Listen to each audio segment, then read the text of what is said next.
Assalamualaikum warahmatullahi wabarakatuh. Sebelumnya, perkenalkan nama saya Arfi Khairul Mujahid. Saya dari program studi Pendidikan Bahasa dan Sastra Indonesia, Fakultas Pendidikan Bahasa dan Seni, Universitas PGRI Semarang. Di sini saya akan memaparkan hasil dari penelitian saya, yaitu artikel yang berjudul Analisis Nilai Moral pada Cerpen Dua Kepala, karya KD Romansa dalam jawapos.com, edisi 19 April 2020. Alasan saya kenapa saya memilih cerpen tersebut, yaitu cerpen yang berjudul Dua Kepala karya KD Romansa, karena cerpen tersebut sangat layak untuk diteliti mengenai nilai moralnya dan kemudian dijadikan sebagai artikel, sebagai bahan yang akan saya teliti. Isi dari cerpen tersebut yaitu pada intinya menceritakan mengenai seorang wanita yang sudah mempunyai anak, akan tetapi orang tersebut selalu bersikap percaya diri kepada dirinya sendiri, dan kepercayaan dirinya itu menyebabkan dia egois, bahwasanya dia tidak pernah melihat lingkungan sekitarnya, bagaimana menilai seseorang itu seperti apa. Dia hanya bisa menyimpulkan bahwa orang itu bisa dapat dinilai dari segi pemandangannya dia saja. Wanita tua tersebut biasa dipanggil Makyur. Makyur adalah seorang wanita pedagang. Selain itu, dagangan Makyur itu sangat laris karena masakannya terkenal sangat enak, sehingga pelanggan datang ke tempatnya setiap hari. Akan tetapi pada suatu ketika terdapat satu pasang kekasih yang tidak disukai oleh Makyur, karena menurutnya kekasih itu dipandang sangat buruk baginya. Padahal sepasang kekasih itu tidak buruk sama sekali karena mereka menjalin hubungan yang sangat baik sekali. Nah, dari cerpen ini pula kita dapat mengkaji suatu nilai moral yang ada dalam diri Makyur dan sepasang kekasih tersebut. Kemudian nilai moral ini akan dikaitkan dalam kehidupan sehari-hari dan akan dikaji dalam pembuatan sebuah artikel yang saya buat. Dalam artikel yang saya buat terdapat suatu pendahuluan mengenai nilai moral. Nah, nilai moral ini digunakan sebagai tindakan untuk menangani krisis moral, di mana pada saat ini banyak orang-orang yang tidak mengetahui tentang attitude dalam berperilaku. Oleh karena itu, peran nilai moral inilah sangat penting untuk sikap dan perilaku pada pemuda atau orang-orang saat ini. Cerpen Dua Kepala karya KD Romansa ini adalah jenis cerita pendek yang dapat dikaji nilai moralnya.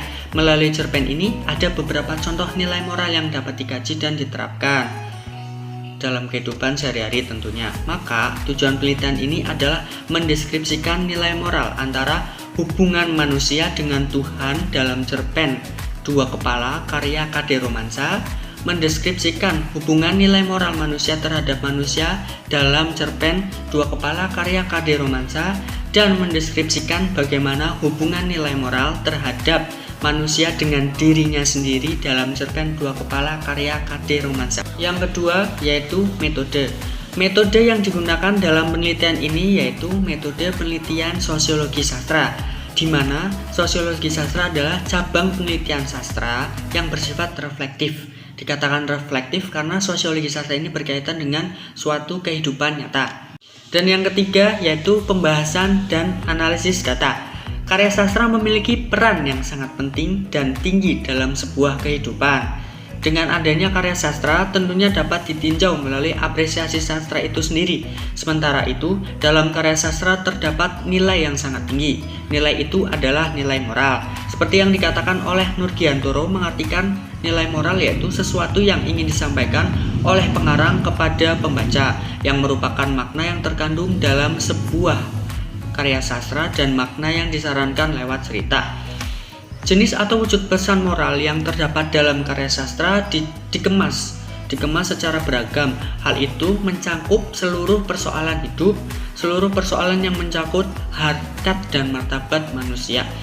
Dalam hal ini, pesan moral dapat dibagi menjadi 3 garis besar, yaitu persoalan hubungan manusia dengan diri sendiri, manusia dengan orang lain, dan manusia dengan Tuhannya sendiri.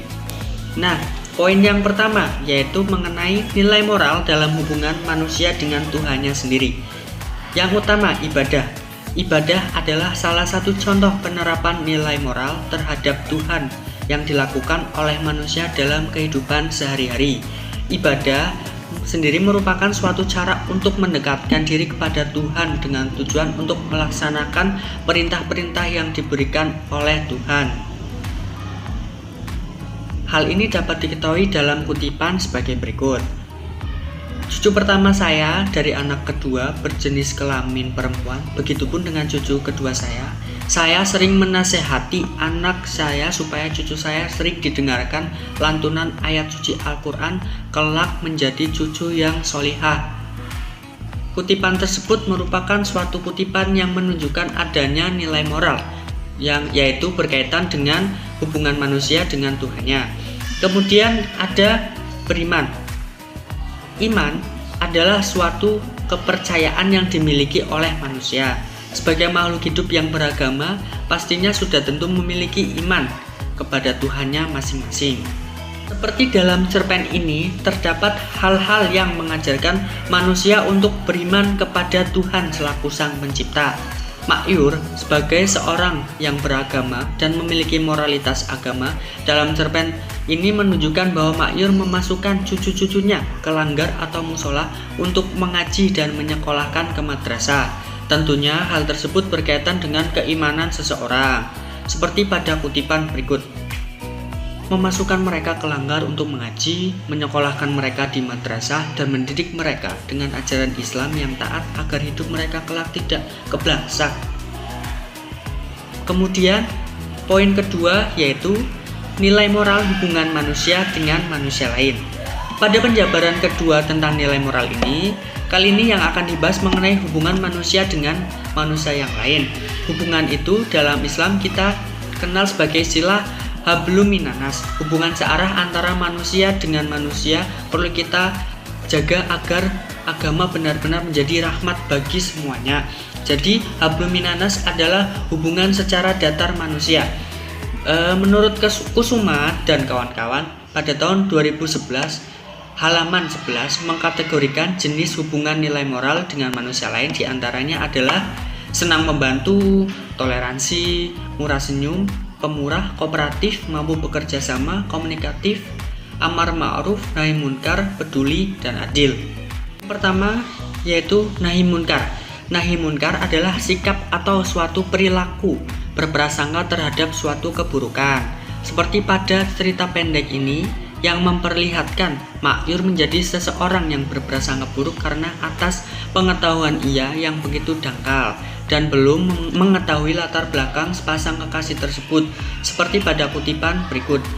Saya menduga menghilangnya mereka selama setahun terakhir ini barangkali karena hamilnya si perempuan. Mereka harus mengurus surat nikah dan lain-lain supaya tidak terjadi anggapan yang tidak-tidak. Terlebih mereka harus berkompromi dengan keluarga. Tentu itu hal yang melelahkan batin, saya bisa membayangkan, sebab hal itu persis dengan apa yang terjadi dengan tetangga saya. Mereka harus ribut lebih dulu sebelum akhirnya memutuskan jalan keluarnya. Nah, pada kutipan di atas menjelaskan bahwa seorang Makyur memiliki prasangka yang sangat buruk dan melihat atas kejadian yang sebelumnya terjadi dan membayanginya. Kejadian tersebut yaitu tetangganya yang hamil di luar nikah. Hal ini menyebabkan adanya prasangka yang tidak begitu baik dituangkan dalam hatinya Makyur. Yumar pun beranggapan bahwa mereka seakan-akan bukanlah orang yang sudah semahram. Yang ketiga atau poin terakhir yaitu nilai moral hubungan manusia dengan diri sendiri. Nilai moral yang berkaitan dengan hubungan manusia dan diri sendiri ini dikategorikan menurut Kusuma dan kawan-kawan tahun 2011 halaman 11, yaitu diantaranya mengenai kejujuran, kerja keras, sabar, ulet, ceria, tangguh, terbuka, visioner, tegar, mandiri, pemberani, reflektif, tanggung jawab, dan yang terakhir ada disiplin. Poin pertama mengenai teguh. Sikap berpikir teguh adalah sikap yang tidak mudah terpengaruh oleh situasi apapun. Berpegang teguh tetap pada pendiriannya. Pada cerpen ini menggambarkan Makyur yang memiliki sifat tersebut karena teguh pendiriannya dan selalu berprinsip pada pendapatnya sendiri, seperti pada kutipan berikut. Itulah kenapa saya berkali-kali membujuk anak saya untuk segera menikah. karena saya tidak ingin anak perempuan saya tidur dengan sembarang laki-laki tanpa ikatan yang suci. Begitupun dengan anak laki-laki saya. Saya pikir hidup di masa depan saya jauh lebih baik. Berkenalan dengan mempelai laki-laki tidak perlu terlalu lama. Bila cocok langsung menikah. Begitupun yang saya selalu nasihatkan kepada anak-anak. Nah, dari kedua kutipan di atas menunjukkan bahwa sikapnya Makyur yang berprinsip teguh pada pendiriannya itu dengan jelas. Maksud dari sikap teguh itu sendiri yaitu dapat dilihat dari kata membujuk. Lah, kata membujuk ini menandakan bahwa Makyur berprinsip teguh. Kemudian maksud pemikiran Makyur pada kutipan kedua yaitu berprinsip kepada diri sendiri mengenai argumen yang disampaikan bahwa di dalam kehidupan remajanya jauh lebih baik daripada sepasang kekasih yang membeli magelangan di warungnya. Selain itu terdapat satu kutipan yang menunjukkan keteguhan pula, seperti pada yang ditulis dalam kutipan berikut. Saya tidak meyakini perkataan motivator, meski berkali-kali istri membujuk untuk ikut seminar motivasi, katanya. Itu bisa membangkitkan kreativitas saya. Jika persoalan negara ini dapat diselesaikan motivator, sudah tentu negara akan mengeluarkan kebijakan bahwa setiap daerah membutuhkan setidaknya 50 motivator. Nah, kutipan di atas menjelaskan bahwa sang tokoh berprinsip teguh dan mempunyai sebuah argumentasi tersendiri di dalam hidupnya. Argumen tersebut mengartikan bahwa tidak ada motivator yang membangkitkan kreativitasnya. Yang terakhir, visioner. Sikap visioner yaitu perilaku seseorang yang memiliki suatu pandangan atau wawasan ke masa depan. Pandangan inilah yang dijadikan sebagai tonggak untuk menuju dalam kehidupan yang layak tinggi. Perilaku ini dapat dilihat pada cerpen Dua Kepala karya Kade Romansa dalam kutipan berikut. Saya bisa mengantar jemput di sela kerja sebagai editor di salah satu penerbit di kota ini. Hidup bersandar dari menulis tidaklah cukup, jadi harus mencari pekerjaan lain selain menulis. Pada kutipan di atas, pada kutipan ini menggambarkan sikap tokoh yang sangat visioner. Sikap tersebut ditandai dengan pandangan dari tokoh tersebut yang berpikiran bahwa hidup hanya sebagai penulis saja tidak cukup. Maka ia mencari jalan lain agar tidak hanya bekerja sebagai penulis saja, melainkan memiliki pekerjaan yang lain di sela pekerjaan utamanya itu. Terakhir dalam pembuatan artikel ini adalah kesimpulan. Dari hasil penelitian tersebut didapatkan suatu kesimpulan yaitu nilai moral digunakan sebagai tindakan untuk menangani krisis moral, di mana pada saat ini banyak orang-orang yang tidak tahu menahu tentang attitude dalam berperilaku. Jenis nilai moral yang dipakai dalam penelitian yaitu wujud nilai moral yang berkaitan dengan hubungan manusia dengan Tuhan, hubungan manusia dengan manusia lain, dan hubungan manusia dengan dirinya sendiri. Saran ditunjukkan kepada pembaca agar dapat memahami sebuah nilai moral yang sudah dijelaskan dalam penelitian ini. Semoga dengan adanya artikel ini akan menambah kesadaran bagi para pembaca dengan menekankan sikap moral yang nantinya akan ditekankan dalam kehidupan sehari-hari secara baik. Saya mengucapkan banyak terima kasih kepada teman-teman semua yang telah meluangkan waktunya untuk menonton video ini. Apabila terdapat pertanyaan pada teman-teman semua, silakan dapat bertanya di bawah kolom komentar ini. Terima kasih. Wassalamualaikum warahmatullahi wabarakatuh.